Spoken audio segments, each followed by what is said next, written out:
The Torah or Pentateuch is the first division of both the Hebrew Bible and the Christian Bible. It contains 5 books that tell everything from the beginning of the creation of the world up until the Israelites are about to enter into the land that was promised to Abraham, the so-called Promised Land.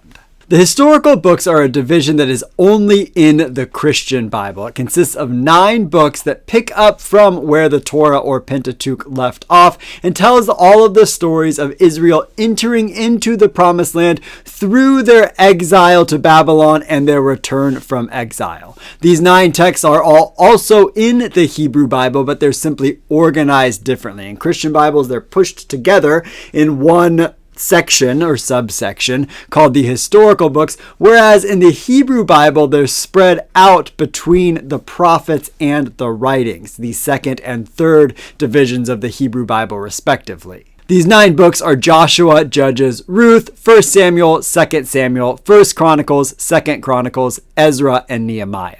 Most of these books, namely Joshua, Judges, 1 and 2 Samuel, 1 and 2 Kings, are a part of what is called the Deuteronomistic history. This division is called the Deuteronomistic history because it takes a lens or perspective from the book of Deuteronomy that we often call the Deuteronomistic or covenantal lens. From this lens, these particular books explain that good things happen to Israel when they keep the covenant. They are blessed when they do the stuff of the law, and bad things happen to Israel when they do not keep up their end of the bargain, when they don't do the stuff of the covenant, and particularly the laws, that curses come upon them when they are not keeping the laws of Torah.